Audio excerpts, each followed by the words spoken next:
Barrister Parvateesam రెండవ భాగం.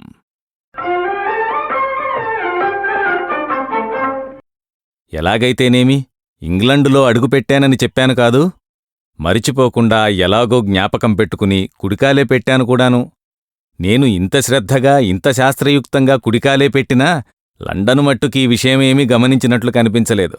సిడసిడలాడుతూ మొగం మాడ్చుకుంటూ ఆరిపోయిన హారతి పళ్ళెం పట్టుకు నిల్చున్నట్లనిపించింది. ఇంతకు అదృష్టం బాగుంటే ఏ కాలు పెట్టినా ఇబ్బందిలేదు, బాగుండకపోతే ఏ కాలు పెట్టినా ఒకటే. ఇక్కడ దిగగానే నాలో ఉత్సాహం సగం చచ్చినదననుగాని చల్లారిందని చెప్పక తప్పదు. కారణమేమిటంటే నేను చెప్పలేను. లండనులో అడుగుపెట్టేసరికి బరామీటరు మరీ దిగిపోయినట్లయింది. నెమ్మదిగా సామాను దింపుకుని ప్లాట్ఫామ్ మీద నిలబడ్డాను. ఏమి చెయ్యడానికీ తోచలేదు. ఎటు వెళ్లాలో మొదలే తెలియదు కదా, అంతా అయోమయంగా ఉన్నది. ఇదే మొగల్తుర్రైతేనా, స్కూల్ నుంచి ఇంటికి రాగానే నేనేదో చాలా దూర ప్రయాణం చేసి వచ్చినట్లు మా ఇంట్లో వాళ్ళు, చుట్టుపక్కల ఇళ్లల్లో కుర్రవాళ్లు బోలెడంతమంది పరిగెత్తుకొచ్చి నా చుట్టూ మూగి ఎంతోసేపు నాతో కులాసాగా ఆడుకునేవారు. మా అమ్మ సంగతి చెప్పనే అక్కర్లేదు.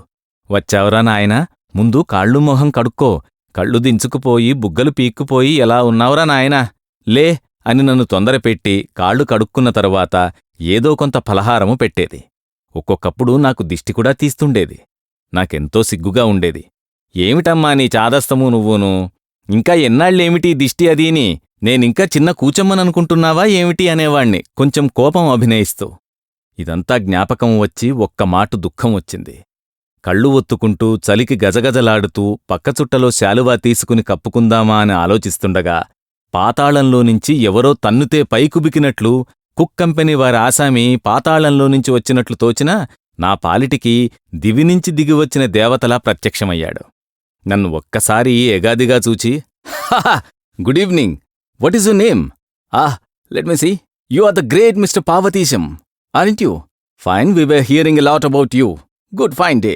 Bit chilly what? నమస్కారం, తమ పేరు అన్నట్టు మీరే కాదు ఆ మహానుభావులు పార్వతీశం గారు? తమ సంగతి అబ్బో బోలెడంత విన్నాం. బాగుంది, కొంచెం శీతలం తిరిగింది కాదు" అంటూ చిరునవ్వుతో నన్ను పలకరించేసరికి నా ప్రాణం లేచివచ్చినట్లయింది. కాని నన్ను గ్రేట్ పార్వతీశం అన్నాడు. నా గురించి చాలా విన్నానంటాడు. చాలా చిత్రంగా ఉన్నదే. నేను గొప్పవాడినని వాడెలా కనిపెట్టగలిగాడు నన్ను గురించి అప్పుడే? లండన్లో అడుగుపెట్టి ఇంకా అరగంటేనా కాకుండా ఎలా విన్నాడు? చాలా చిత్రంగా ఉన్నదే అని ఆశ్చర్యపోతూ, వాడికంటే మనమేమీ తీసిపోకూడదనుకుంటూ, "yes sir, I Parvateesam, how you know me Cook గారు" అన్నాను ఇంగ్లీష్లో. నాకు కూడా ఇంగ్లీషు వచ్చు సుమా, ఆట్టే పిచ్చివేషాలేమన్నా వేస్తే నా దగ్గర సాగవని హెచ్చరించడానికి. "Good lad, clever, aren't you? Come hurry" అని నా చెయ్యి పట్టుకుని లాక్కుపోవడం మొదలుపెట్టాడు. "ఎస్ కమింగ్ మై సామాన్ సార్" అంటుంటే వినిపించుకోడు. ఈ చెవిటి మాలోకమేమిటి బాబు అనుకుని ఒక్క ఊపుతో నా చెయ్యి విదిలించి, "my saman there, I go and get saman and come" అన్నాను వెనక్కి తిరిగి సామాన్లు చూపిస్తూ. "ఏమిటయ్యా ఈ హడావిడి, నా సామాన్లు ఉండవయ్యా, నా సామాన్లు తీసుకొనొస్తాను." "ఓ, యూ అండ్ యువర్ బ్లడీ సామాన్, వాట్ యూ మీన్ సామాన్? ఏమిటయ్యా నీ వెధవ సామాను నువ్వు, అసలు సామానంటే ఏమిటి" అన్నాడు. "My box sir and bed sir, నా పెట్టే పరుపునండి" అన్నాను వాటికేసి చూపిస్తూ. "ఓ దాట్" అని ఒక పెద్ద నవ్వు నవ్వి, సామాన్ సామాన్ అని 4 సార్లు అనుకుని, "పర్వాలేదు, నీ సామాను ఎక్కడికి పోదు, వాటిని తీసుకురమ్మని ఒక మనిషితో చెప్పాను, తీసుకువస్తాడు, మనం తొందరగా వెళ్ళి ఆ రైలెక్కాలి" అన్నాడు అక్కడున్న రైలుకేసి చూపిస్తూ. స్టీమర్లోనుంచి దిగిన జనమంతా ఆ రైలుకేసి హడావిడిగా వెళ్ళి అందులో ఎక్కుతున్నారు. "మనం ఇంగ్లండు వచ్చాం కదా, మళ్ళీ ఈ రైలెందుకు, ఇంకా ఎక్కడికి వెళ్ళాలి" అన్నాను. "ఇది ఇంగ్లండే నిజమే, అయితే ఇంగ్లండుకిది మొదలన్నమాట. లండను ఇక్కడికి కొన్ని మైళ్ల దూరం ఉంది.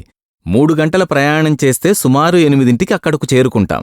నిన్నక్కడకు చేరిస్తే మా బాధ్యత వదిలిపోతుంది. తర్వాత నీ దారి నువ్వు చూసుకోవలసిందే" అన్నాడు తొందరగా నడుస్తూ. అంతసేపు నా చెయ్యి వదల్లేదు పాపం. ఈ సంభాషణంతా ఆంగ్లంలోనే జరిగింది సుమండి. వాడికి తెలుగెలా వచ్చిందనుకునేరు? చస్తే వాడికి తెలుగు రాదు. ఎన్ని వేలేళ్లు తపస్సు చేసినా ఒక్క తెలుగు ముక్క వాడిచేత పలికించలేం.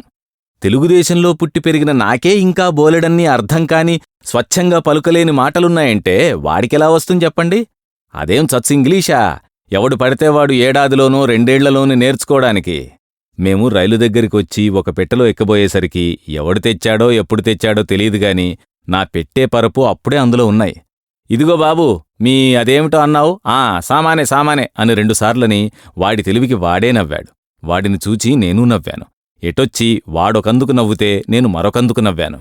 అప్పటికి 5:30 గంటలో అయినా బాగా చీకటి పడిపోయింది.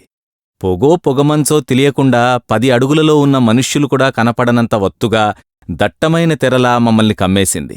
విపరీతమైన చలిగా ఉంది. ఇంత గాఢాంధకారంలోనూ రైలు వెడుతుందా అనే సందేహం కలిగింది నాకు. సందేహం కలగడం తడవుగా ఈ కటిక చీకట్లో రైలు వెడుతుందా భయం లేకుండా నన్నాను. యథాలాపంగా నా లోపలి ఊహల్ని పైకి అన్నట్టుగా అతనితోటి చెప్పినట్టుగా కాకుండా అతనొక్కసారి నాకేసి నిదానంగా చూసి, ఏం భయం లేదు, మనకూ భయం లేదు, దానికీ భయం లేదు. ఒక జోడా మనుష్యులు లాంతర్లు పట్టుకుని రైలు పట్టాలు తప్పిపోకుండా దాని ఎదుట నడుస్తారు అన్నాడు చాలా గంభీరంగా. అయినా వాడేదో నన్ను వేళాకోళం చేస్తున్నాడనుకొన్నాను. నేను నాకు కలిగిన సందేహాన్ని పైకి అనడం పొరపాటేననుకున్నాను. అప్పుడు నిడదవోలు నుంచి నేనెక్కిన రైలు మద్రాసు వరకు రాత్రి ప్రయాణం చేసిన సంగతి, తరువాత మద్రాసు నుంచి మళ్లీ రాత్రి చేసిన ప్రయాణం స్ఫురణకొచ్చి నా తెలివితక్కువతనానికి నవ్వుకున్నాను.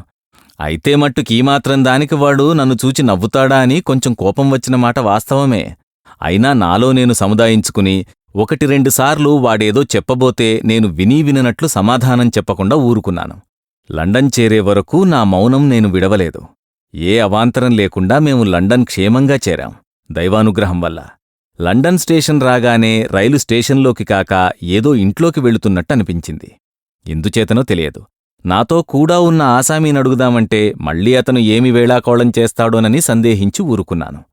రైలు ఆగడంతో బిలబిలలాడుతూ రైలులో 50 మంది కన్నాల్లోంచి ఎలుకల్లా హడావిడిగా బయటకు వెళ్లడం ప్రారంభించారు. నేను నాతో ఉన్న ఆసామీ దిగడానికి లేచాము. నేనొకసారి ఆ సామాను కేసి చూశాను. అది అతను కనిపెట్టి, దాని సంగతి నేను చూస్తాను, దిగమన్నాడు. మేమిద్దరం దిగడంతోనే అతని సంజ్ఞకు ఒక మనిషి లోపలికి వెళ్లి సామాను బయటకు తీసుకువచ్చాడు. అతన్ని చూస్తే మామూలు దొరలాగే ఉన్నాడు కాని కూలీలనుకోలేదు. మన ఊళ్లల్లో అయితే కూలీ ఇట్టే దొరికిపోతాడు. వాణ్ణి చచ్చినా ఏమండి అని మనం అనలేం. అసలెందుకనాలి? బయటకు రావడంతోనే 4 వైపులా ఆశ్చర్యంతో చూశాను. నేను మద్రాసులాంటి స్టేషన్లు చాలా చూచానుగాని ఇంత పెద్ద స్టేషను నాకెక్కడా కనపడలేదు. ఇది కొన్ని మైళ్లు పొడుగుంటుందా అనిపించింది. అధమం 1 మైలైనా వెడల్పు ఉండాలనుకున్నాను.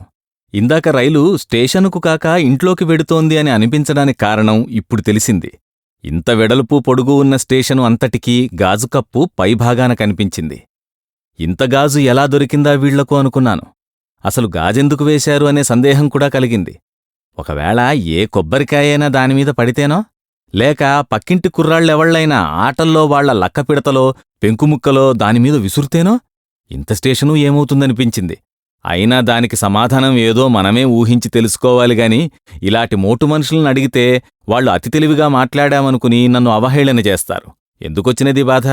ఇంతకూ స్టేషన్ కప్పు ఎలా పోతే నాకెందుకు అని అప్పటికి సమాధానం చెప్పుకున్నాను. ఇంతలో నా పక్కనున్న కుక్, అనగా వంటమనిషి కాదు, కుక్ కంపెనీ మనిషి, బయటకు వెళదాం రండని చెయ్యి పట్టుకుని ముందుకు తీసుకువెళ్లాడు. 10 బారలు నడవగానే ప్లాట్ఫారంలో మధ్యభాగం కొంత దానంతటదే పరిగెడుతోంది. దానిమీద కొందరు మనుషులు నిలబడున్నారు. దారినది. దాంతోపాటు దానిమీద మనుష్యులు ముందుకు సాగిపోతున్నారు. ఇది లోపలినుంచి ఎక్కడ్నుంచి వస్తోందో, దానికి అంతు ఉందో లేదో తెలియదు. నేను ఈ ఆలోచనలో ఉండగా నా పక్కనున్నతను నా చెయ్యి పట్టుకుని తనతో పాటు నన్ను కూడా దానిమీదకు లాగాడు. అతను మేకులా అలాగే నిలబడ్డాడుగాని నేను మట్టుకు వెనక్కు పడబోయాను. అతను నా వీపు వెనుక చెయ్యి ఆసరా ఇచ్చి నేను పడిపోకుండా ఆపుచేశాడు. మేము నిలబడ్డది కదిలే ప్లాట్ఫారం. అది ముందుకు సాగుతూనే ఉంది. అది చాలా చిత్రంగా కనపడ్డది. ఇలా కొంత దూరం వెళ్లిన తరువాత ఎదుట మేడమెట్లులా కనపడ్డాయి. దానిమీదకు కూడా ఇది పరిగెడుతూనే ఉంది. జనం పడకుండా అలాగే నిలబడున్నారు. వాళ్లు పడకుండా ఎలా ఆగారా అని ఆలోచిస్తుంటే మేము నిల్చున్న భాగం కూడా మొదటి మెట్టు ఎక్కడం, నేను వెనక్కి పడిపోవడం, మళ్లీ ఆయన ఆసరాతో నిలబడ్డాం. మేడమెట్లు ఎక్కినట్టు నన్ను కూడా ఎక్కమని తానెక్కుతూ చెప్పడం. తగుదునమ్మా అని నేనా విద్య నేర్చుకుని క్షణంలో ఆ మెట్లు ఏ ప్రమాదం లేకుండా ఎక్కడం అన్నీ రెప్పపాట్లో జరిగిపోయినాయి. మరికొంత దూరం సాదా ప్రదేశం మీద నుంచుని ఇది నడుస్తుండగా నా స్నేహితుడు పక్కకు తప్పుకుంటూ నన్ను కూడా తనతో పాటు పక్కకు లాగేశాడు. ఆ ప్లాట్ఫారం దారిదానిది, అదో సెలయేర్లా పోతూనే ఉంది.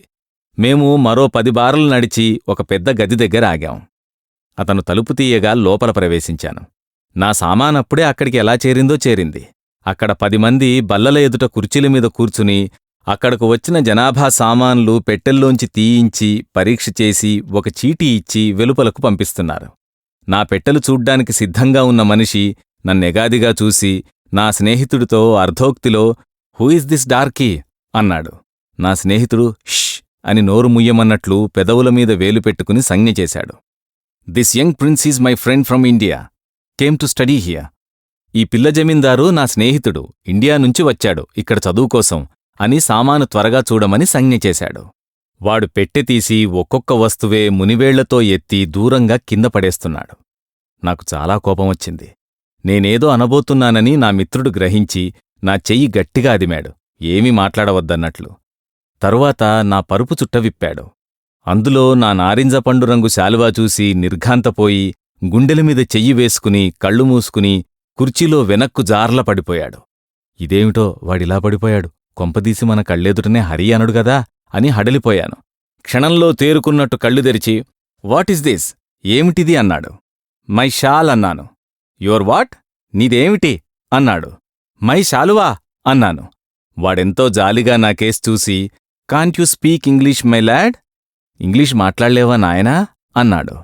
నేను సమాధానం చెప్పబోతుంటే నా మిత్రుడు ఆయన ఇంగ్లీషు మాట్లాడలేకపోవడమేమిటి, చాలా చక్కగా మాట్లాడతాడు, రైల్లో దారిపొడుగునా నాతో మాట్లాడుతూనే ఉన్నాడు, ఇది వాళ్ల దేశంలో ఉపయోగించే రగ్గు అన్నాడు. అక్కడ ఉన్న ఆసామి ఓహో అలాగా, చాలా బాగుంది, పోనీ ఇది అమ్ముతాడేమో కనుక్కో అని అడగ్గా నా స్నేహితుడు ఇంక చాలే ఊరుకో అన్నట్లు సంజ్ఞ చేశాడు. అది కాదయ్యా, ఈ పసివాడికి ఇది అమ్మే ఉద్దేశ్యం ఉంటే గవర్నమెంటు చేత కొనిపించి బ్రిటిషు మ్యూజియంలో పెట్టిద్దామని గాని నాకోసం కాదు, అతనికి లాభంగా ఉంటుంది. పోన్లే ఇంతకీ నాకెందుకు అని తక్కినవన్నీ కూడా చూడడం పూర్తిచేసి ముగించబోతుంటే నా కచికలు తాటాకులు ఉన్న పొట్లం వాడి కంటపడ్డది. అది విప్పి ఇదేమైనా తినేదా అన్నాడు. లేకపోతే మందా అన్నాను. ఇదేం విషం కాదుగదా అన్నాడు. మావాడు విరగబడి నవ్వుతున్నాడు. పై కుబుకుతున్న నా ఉద్రేకం తగ్గించుకుని అలాంటిదేమీ కాదు, ఈ చూర్ణం నా పండ్లు తోముకోవడానికి, ఈ ఆకులు నాలిక గీసుకోవడానికి అని చెప్పాను. వాడికేమీ పూర్తిగా అర్థం కాలేదు. సరే మీ కర్మ అన్నట్టు గబగబా మాకు బయటకు వెళ్లడానికి అనుమతి రాసి ఇచ్చి లేచిపోయాడు. నేను చచ్చినట్టు అవన్నీ మడిచి మళ్లీ లోపల సర్దుకున్నాను. మేము బయటికి వచ్చాం. మా వెనుకనే నా సామాను వచ్చింది. బయటికి రావడంతోటే వీధిలో విపరీతమైన జనసమూహం అన్ని వైపులకు ఎంతో తొందరగా నడిచిపోతున్నారు. ట్రామ్ కార్లు, మోటార్ కార్లు, గుర్రంబళ్ళు వేలాది సంఖ్యలో దౌడుతీస్తున్నాయి. ఇంత హడావిడేమిటో, ఎక్కడికి పోతున్నారో వీళ్లంతా అనుకున్నానొక్క మాట. ఇక్కడ్నించి ఎక్కడికి వెళ్లడము? ఇంకను ఈ కుక్ మనిషి నన్నిక్కడే విడిచిపోతాడు కాబోలు. ఎలాగా అనుకుంటూ నన్నెక్కడికైనా హోటల్కి చిన్నదైతే సరిపోతుంది పంపుతావా అన్నాను. అంటే అతను హోటల్కొద్దు, మీకంతా కొత్తగా ఉంటుంది, మీకే సలహా చెప్పేవాళ్లూ ఉండరు. ఇక్కడ ఇండియా హౌస్ అని ఒకటి గవర్నమెంట్ వారు ఏర్పాటు చేసిన వసతి గృహం ఉన్నది. అందులో అందరూ మీ దేశస్థులుంటారు. నిన్నక్కడ దిగబెడతాను, అక్కడి నుండి నీ తరువాత ఏర్పాట్లు చేసుకో అని ఒక గుర్రబ్బండి పిలిచి నన్నందులోకెక్కమని తనూ నాతో కూర్చుని క్రాయ్వెల్ రోడ్డుకు పోనిమ్మని బండివానితో చెప్పి చలిగాలి తగలకుండా తలుపులు బిగించాడు. పావుగంటలోనో అరగంటలోనో ఇండియా హౌస్ దగ్గర బండి ఆగింది. మేము దిగి లోపలికి వెళ్ళాం. అక్కడున్న వసతి యజమానికి కాబోలు నా స్నేహితుడు నన్ను పరిచయం చేశాడు. నా బాధ్యత అతనికి ఒప్పగించి అతని కరచాలనం చేసి good bye and good luck young man, I wish you well అని చరచరా బయటికి వెళ్ళిపోయాడు. నా సామాను లోపలికి రావడం నేను చూడనేలేదు, నా వెనుకనే ఉన్నది. ఆ యజమాని నన్నొకసారి నిదానంగా చూచి ఇండియాలో ఏ ప్రాంతం నుంచి వచ్చావ్ అన్నాడు. మెడ్రాస్ అన్నాను దర్జాగా. నన్ను కూర్చోమని సంజ్ఞ చేశాడు. నేను కూర్చున్నాను. ఇక్కడికెందుకొచ్చావన్నాడు. ఎందుకొచ్చావేమిటి వెధవ ప్రశ్న, అంత దూరం నుంచి తన ముఖారవిందము చూడడానికి వచ్చాననుకున్నాడు కాబోలును. నేను చదువుకోవడానికి వచ్చాను అన్నాను. ఏం చదువుతావు అన్నాడు. చదవడానికేమీ ఉంది, బారిస్టరు అన్నాను. ఇంకేమీ లేనట్టు. ఇక్కడ చదువుకి వచ్చేవాళ్లంతా బారిస్టరు తప్ప మరేం చదవరని నా అభిప్రాయము. ఈ ఊళ్ళోనేనా అన్నాడు. బహుశా ఏడింబరో అనుకుంటున్నాను అన్నాను. అయితే ఇక్కడెన్నాళ్లుంటావు అన్నాడు. ఒక్కరోజు కంటే తప్పితే 2 రోజుల కంటే ఉండనన్నాను. నీవు భోజనం చేయలేదు కదా అన్నాడు. లేదన్నాను. అయితే నీవు భోజనాల గదిలోకి వెళ్ళి అక్కడ భోంచేయి, ఈలోపున నీకు గది ఏర్పాటు చేస్తానన్నాడు. భోజనాల గది ఎక్కడ ఉన్నదా అని నేను ఆలోచించే లోపున నా ఊహ కనిపెట్టినట్టు ఆ క్షణంలోనే అక్కడకు వచ్చిన ఒక మనిషిని చూపించి ఇతను నిన్నక్కడికి తీసుకువెడతాడు, నీవు భోజనానికి ఏమి కావాలనో చెబితే ఏర్పాటు చేస్తాడు అని చెప్పి వెళ్ళిపోయాడు. ఈ కొత్త మనిషి అక్కడ నౌకరు కాబోలు నన్నెంతో గౌరవంతో లోపలికి తీసుకువెళ్లాడు. అదొక పెద్ద గది, ఎంతో విశాలంగా ఉంది. గది మధ్యనూ నిలువునా ఈ చివర నుంచి ఆ చివర వరకు పెద్ద బల్ల, దాని చుట్టూ కుర్చీలు, అప్పుడే భోజనాలు చేసి ఒక పంక్తి లేచింది కాబోలు. బల్లనిండా పళ్ళాలు, వాటినిండా భుక్తశేషం. మంచినీళ్ల గ్లాసులు, చెంచాలు, కత్తులు వగైరా సామాగ్రంతా పరిచి ఉన్నాయి. కొందరు యువకులు, మగవాళ్లు అక్కడే గుంపులు గుంపులుగా నిలబడి మాట్లాడుకుంటున్నారు. వాళ్లందరూ ఒక్కసారి నాకేసి తిరిగి నన్నో కొత్త జంతువును చూసినట్లు చూశారు. వారప్పటికి పెద్ద నాగరికులైనట్లు, నేనో పల్లెటూరి బచ్చానైనట్లు. ఒక్కరూ నా దగ్గరకు రాలేదు. ఒక్కరూ నన్ను పలకరించలేదు. ఏమిటీ వాళ్ల వింత ప్రవర్తన? కొత్తవాడు కనబడడంతోటే మీదేవూరు, ఎందాక వెడతారు, ఏం పనిమీద వెడుతున్నారు, పొద్దుపోయినట్టుంది, మీరిక్కడ భోంచేసి వెళ్ళండి అంటూ ఏదో ఆ కొత్త మనిషిని పలకరించి పరిచయం చేసుకుని అతనికేమీ ఇబ్బంది లేకుండా పంపించడం మన సంప్రదాయం కదా. ఇదేమిటి, వీళ్లందరికీ ఒక్కమాటు వాగ్బంధనమైనట్లు? ఒక్కడూ మాట్లాడడేమీ? పలుకరిస్తే ముత్యాలు రాలిపోతాయా? పరాయి మనిషితో మాట్లాడితేనే గౌరవభంగమని నేనేమైనా తమరిని అడుగుతానా? ఏ సహాయమైనా అర్థిస్తానేమోనని భయమా? ఏమిటో నాకంతా వింతగా ఉంది. ఇంతలో నన్ను లోపలికి తీసుకువచ్చిన మనిషి అక్కడ బల్లపై సామానులు కొన్ని తప్పించి ఖాళీ చేసి నన్ను దయచేసి అక్కడ కుర్చీమీద కూర్చోమన్నాడు. తమకేం కావాలి అని అడిగాడు. ఇంతలో అక్కడ ఉన్న సమూహంలో ఒక పెద్ద మనిషి నామీద దయతలిచి కాబోలు నెమ్మదిగా నా దగ్గరికి వచ్చి నా పక్కన కూర్చుని, మీరు ఎక్కడ్నించి వచ్చారు, ఈ ఊరెప్పుడు వచ్చారు అన్నాడు. నేను మద్రాసులో గోదావరి జిల్లా నుంచి వచ్చాను. నేను తెలుగువాడిని. ఆ మాటలు విని అక్కడ సమూహంలో ఉన్న మరొకతన్ని పిలిచి, మీ జిల్లా నుంచి వచ్చాడయ్యా ఈయన పాపం, అతనికేం కావాలో కనుక్కుంటావా అన్నాడు. నేనాయన ఎవరో ఎరుగను, ఎప్పుడూ చూడలేదు, నాకెవరూ పరిచయమూ చేయలేదు, నేనెలా మాట్లాడను అన్నాడు. నా పక్కనున్న పెద్ద మనిషి నవ్వుకుని, అవును నిజమే సుమా, నాకు ఎవరూ పరిచయం చేయకపోయినా నేను మరిచిపోయి మాట్లాడేస్తున్నాను, అయినా పాపం ఈయనేమీ అనుకోలేదు అంటుండగా అవతల పెద్ద మనిషి గబుక్కున తిరిగి వెళ్ళిపోయాడు. నా పక్కనున్న పెద్ద మనిషి, అయ్యా మీరేం తీసుకుంటారు, మీరు శాకాహారులా మాంసాహారులా అన్నాడు. నేను కేవలం శాకాహారిని అన్నాను.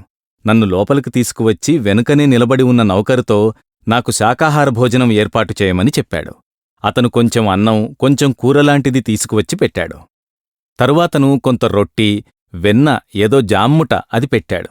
ఆకలిమీద ఉన్నాను గనుకను ఆకలి రుచి ఎరగదన్నట్లు మాట్లాడకుండా 2 ముద్దల్లో అదంతా ఊదేశాను. తరువాత పుడ్డింగుట, సగ్గుబియ్యం పరమాన్నం గట్టిగా ముద్దలా ఉన్నది తీసుకువచ్చి దానిలో పోసుకోవడానికి వేడిపాలు, కొంత పంచదార కూడా తీసుకువచ్చి అక్కడ పెట్టాడు. అదీ తీసుకుని లేచాను. నా గదికి తీసుకువెడతానన్నాడా నౌకరు. రేపొద్దున మిమ్మల్ని కలుసుకుంటాను, మీకేమైనా సలహా కావలిస్తే చెబుతాను అన్నాడు మా నూతన పరిచయస్థుడు. తన పేరు మీనన్ అని చెప్పాడు. గుడ్ నైట్ అని చక్కా పోయాడు. నౌకరు నన్నొక చిన్న గదిలో ప్రవేశపెట్టి నాకు కావలసిన సదుపాయాలన్నీ ఏర్పాటు చేసి good night sir, sound sleep అని చెప్పి చక్కా పోయాడు. నా సామాను అదివరకే గదిలోకి వచ్చి ఉంది. నేను మంచం మీద కూర్చుని కోటు తీసేసి నెమ్మదిగా బూట్లు, మేజోళ్లు విప్పుకుంటుంటే అప్పుడు హఠాత్తుగా భోజనం ముందు కాళ్ళూ చేతులూ కడుక్కోలేదన్న విషయం స్ఫురణకు వచ్చింది. ఈ దేశంలో ఉన్నప్పుడు ఈ ఆచారం పాటించవలసిన అవసరం ఉండదు కాబోలనుకున్నాను.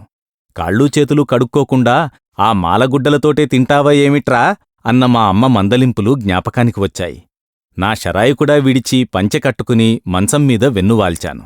ఇంకా భవిష్యత్తేమిటి అననుకుంటూ ఉన్న ఉత్తరక్షణంలోనే నిద్రాదేవి నన్నావహించింది. బ్యారిస్టర్ పార్వతీశం. సమర్పణ ఎడవల్లి అసోసియేట్స్. నిర్వహణ Arila studios. Audio engineer Santosh Vadnala.